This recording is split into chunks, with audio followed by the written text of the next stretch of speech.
નમસ્કાર, જોહાર. હું છું સનવ આદિવાસી અને આજે વાત કરીશું આપણે તાપી જિલ્લાની.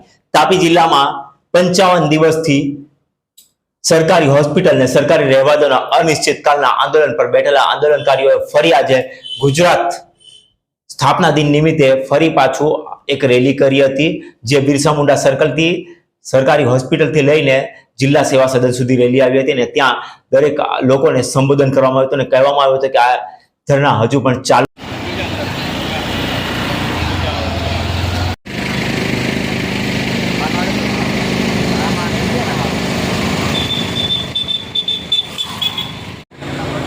વ્યારાની સરકારી હોસ્પિટલને આ સરકાર ખાનગી કરવા જઈ રહ્યું છે અને એના માટે ઘણા દિવસથી આપણે સતત આંદોલન કરી રહ્યા છે અને સરકારને કહેવા માંગીએ છીએ કે અમારી સરકારી હોસ્પિટલ છે એને તમે સરકારી જ રહેવા દો અને એના માટે જેટલા પણ જાગતા લોકો અહીં છે, જેટલા પણ લડે છે, તમામનું આપણે સમિતિ વતી હાર્દિક સ્વાગત કરું છું અને ગુજરાત સ્થાપના દિવસની આપ સર્વને હાર્દિક શુભકામના પાઠવું છું. આટલી ગરમીમાં પણ આપણા વિસ્તારના લોકો સારવાર લેવા માટે ક્યાં જશે? જો હોસ્પિટલનું ખાનગીકરણ થશે, મેડિકલ કોલેજનું જો ખાનગીકરણ થશે,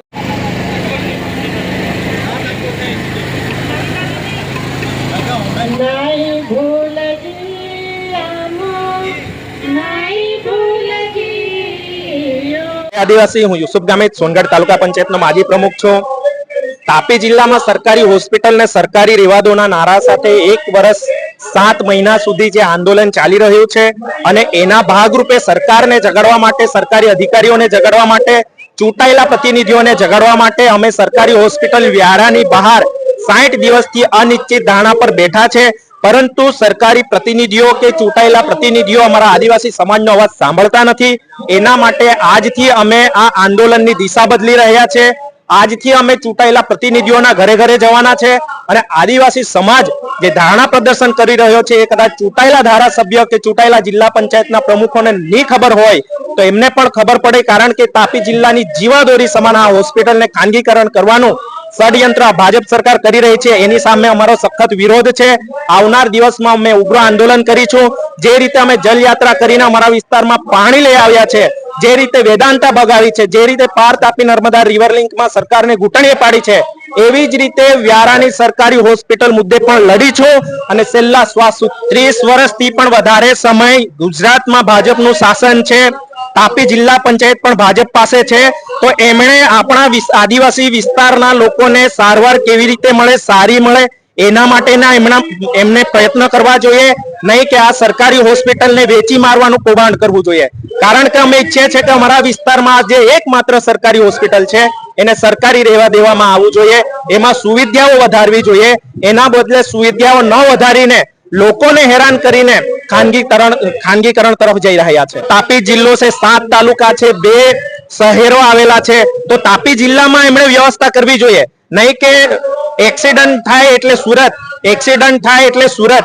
એમણે ડોક્ટરો વધારવા જોઈએ, એમણે ફેસિલિટી વધારવી જોઈએ, નહીં કે આદિવાસી વિસ્તાર છે કોઈ પણ નહીં બોલશે એવી રીતે એનું ખાનગીકરણ કરીને લોકોને હેરાન કરીશું તો પણ નહીં બોલશે. એમના ચૂંટાયેલા પ્રતિનિધિઓ પણ એમને ઘૂંટણે પડી ગયા છે, એ પણ ઘૂંટણે પડ્યા છે, ત્યાંથી ઊભા થઈને લોકો માટે બોલે. એના માટે હવે એમના ઘરે ઘરે જઈને અમે ધારણા કરીશું રહેશે અને હવે પછી થોડો નિર્ણય બદલવામાં આવશે. હવે પછીનું જે કાર્યસરણી છે એ બદલવામાં આવશે. હવે પછી જે રીતે એમણે આંદોલન કરીને બેઠા હતા એની જગ્યાએ ધારાસભ્ય, ચૂંટાયેલા અધિકારીઓ, ચૂંટાયેલા પ્રતિનિધિઓ, ચૂંટાયેલા એ વિસ્તારના તાલુકા પંચાયતના સભ્ય છે, ચૂંટાયેલા જિલ્લા પંચાયતના સભ્ય છે, એમના ઘરે આપણે જઈશું અને એમને જણાવશું કે અમે અહીં ધરણા ઉપર બેઠા છે. એના માટે એમને જાણકારી ન હશે તો આપણે જાણકારી આપીશું.